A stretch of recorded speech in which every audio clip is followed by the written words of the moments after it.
We always hear that you shouldn't judge a book by its cover, and in this case, it's the truth. This was so disgusting. I didn't know what was on this chair. My son had brought this home the night before, and I was scared to touch it because it just looked so nasty. But I got my orbital sander out and I realized it was just the varnish and the age and who knows what this chair had been through, and I just needed to sand it. So I got my orbital sander out and I sanded down the chair. Every piece of furniture has a story, just like we have a story. On the spindles, I did it by hand and I just scraped off all of the crusty, falling apart varnish, and I found a really solid chair. And then I turned it upside down and it said it was made in Yugoslavia. This is going to soak up very, very quickly because it's going right into this really dry wood. Being that this was raw wood and I was going to decoupage the seat, I didn't worry about doing 2 coats. I actually got pretty good coverage on the first coat using crinoline by DIY Paint.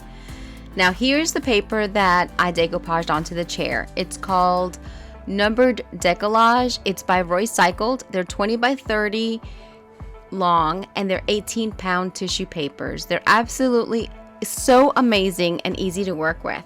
I went ahead and I put a coat of crinoline on the back of the chair on the top and in the back of the chair because I was going to decoupage it. So I just take it one step at a time, and if I can do this in the wind, I promise that you can do it too. Just take it one step at a time.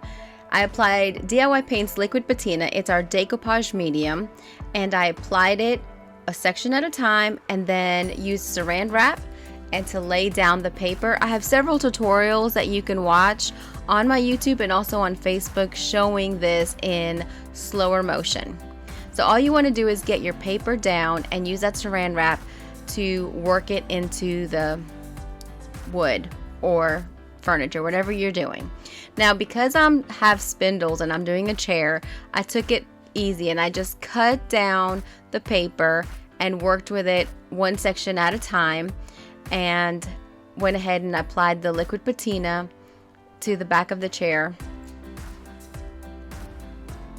Once I got each section down, I made sure that all of my edges were firmly down, and then I just let it dry. Once it's dry, then I can worry about all of those extra flaps and make sure that I didn't miss anything, and you can reapply any patina or decoupage medium at this point to make sure that you have good adhesion. I take my sanding sponge and I work it on a slant away from the furniture to not tear the paper, and it gives me a nice clean edge. I'm actually using a very well used sanding sponge. If you use a new one, it'll go a little bit faster. And then I go back and I reinforce all of my edges.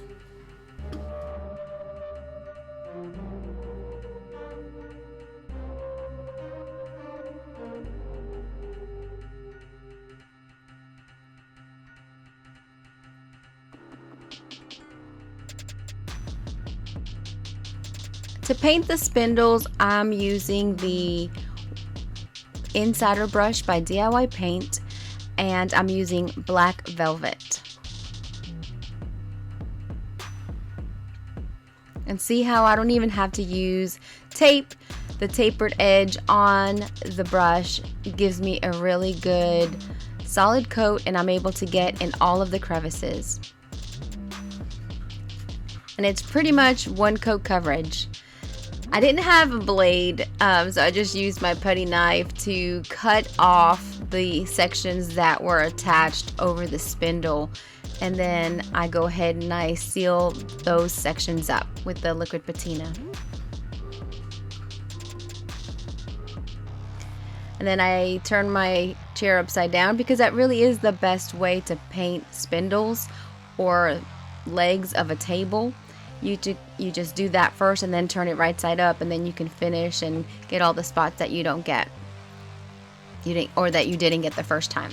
Then I'm taking the liquid patina and I'm putting another coat over the top to seal it in. Now notice there are wrinkles and it looks like I've messed it up, but I promise I didn't. The paper just got wet and it's going to wrinkle when it's wet.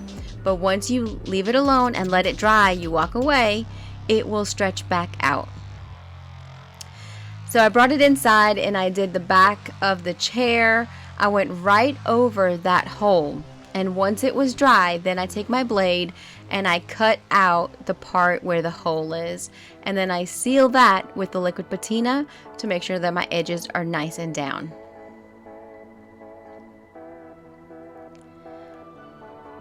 I paint the spindles with apothecary, black velvet, and cake batter. And then I put some black on the very, very top. I'm trying to tie it all in. I did play around with putting some yellow and apothecary on the legs, but I did not like it, so I just painted over it. Now to seal this one, I sealed it with Big Top. Big Top has a milky consistency.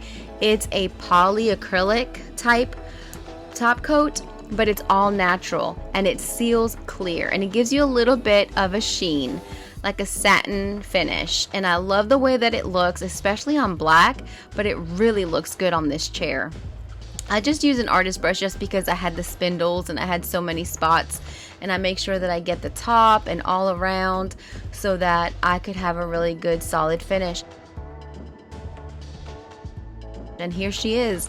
Look at the sheen on her, and look at how wrinkle-free this decoupage paper turned out. You can do this. I promise you can. If you have any questions about decoupage or the method that I use or about DIY paint, please comment below. All of the products can be purchased on my website, lisaboondesigns.com. I thank you so much for watching, for liking, subscribing to my channel, and for commenting below. I look forward to hearing from you, and don't forget to hit the notification bell so that you can receive a notification when my next video is up. I hope you have an incredibly blessed day.